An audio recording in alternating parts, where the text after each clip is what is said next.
Sa mahigit 5 dekada niya sa broadcasting industry, hindi matatawaran ang iniwang marka ng ating kasamahang si Mike Enriquez. Nakasama natin siya sa pagtutok sa mga nangungunang balita at sa pagiging saksi sa kasaysayan.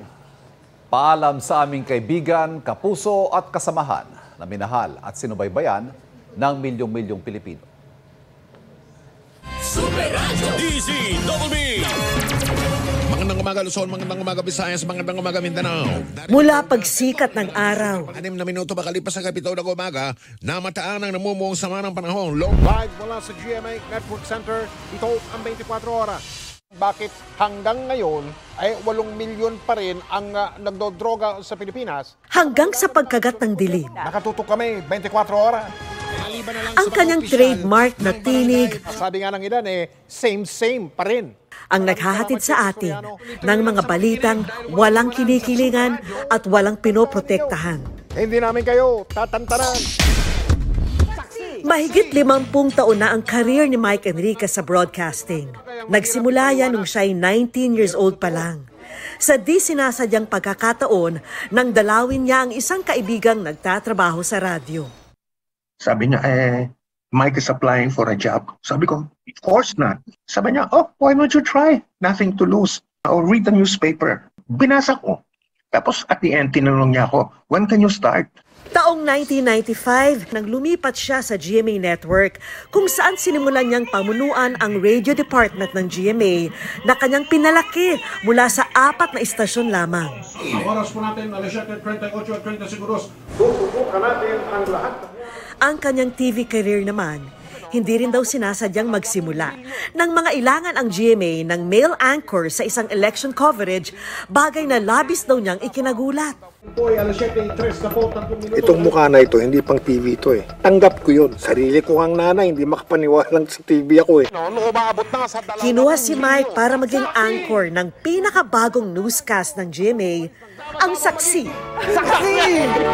Nangawag nila ako for a meeting. Sabi nila gusto nila fast-paced newscast. Tapos ang gusto nila mabilis, no? Mabilis.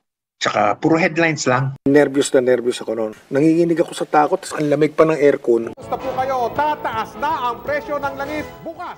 Mula rito, gabi-gabi na siyang naging tagapaghatid ng balita na pumukaw sa atensyon ng milyong-milyong Pilipino sa kanyang unique na estilo ng pananalita.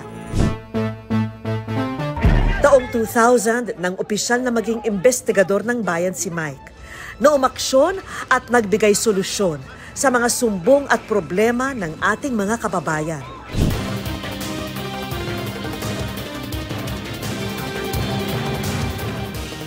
At pagsapit ng 2004, lalo pa siyang naging bahagi ng bawat gabi ng mga Pilipino. Narito ang pinakarespetado, pinakapinagkakatiwalaan, nang maging isa sa mga anchor ng 24 oras. Ito ang 24 oras. Dahil hindi natutulog ang balita.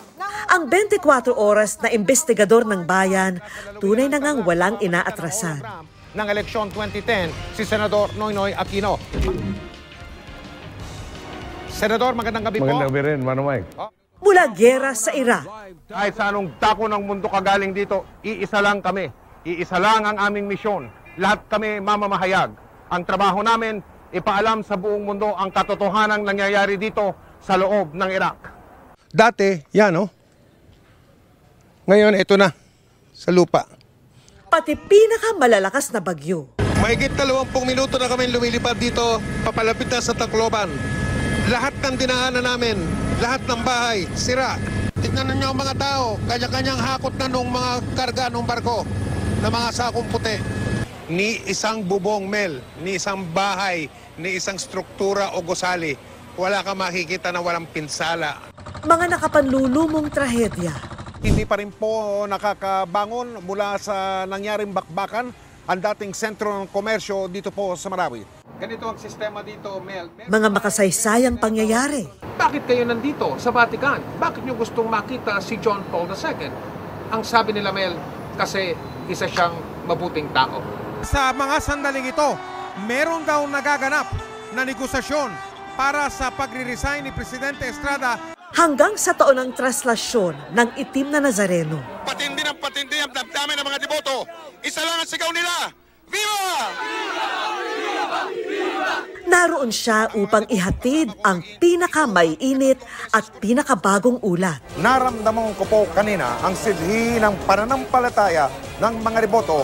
Our next MSAP icon is the legendary main man of the newsroom, Mike Enriquez. Ang kanyang husay, kinilala hindi lamang dito sa Pilipinas, kundi maging sa international stage. This is an affirmation that we must be into something right and something good.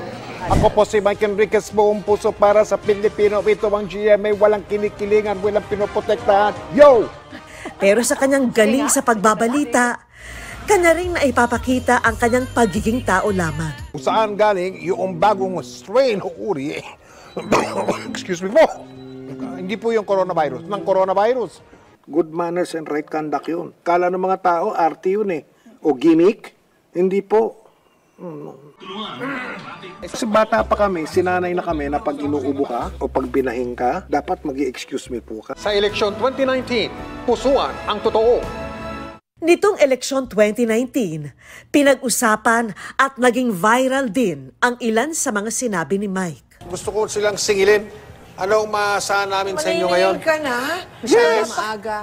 Yes! Ano singilan mo? Oo, para magkaalaman. Ngayon pa lang, magkaalaman na para sa habang umuusad ang kanilang termino, na-check natin yung ginagawa nila versus yung ipinangako nila. Ngayon, ang aming minamahal na si Mike, hindi muling maririnig ang tinig matapos ang kanyang pagkikipaglaban sa karamdaman. Pero sa aming puso, malinaw na malinaw pa rin ang kanyang boses. Hindi namin kayo tatantanan. Ako po ang inyong kapuso, Mike Enriquez. Gabay namin sa paghahatid ng serbisyo at katotohanan at ng matapang na pagbabalita.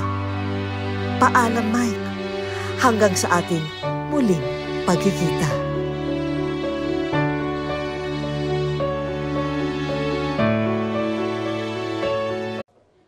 Igan, mauna ka sa mga balita. Mag-subscribe sa GMA Integrated News sa YouTube.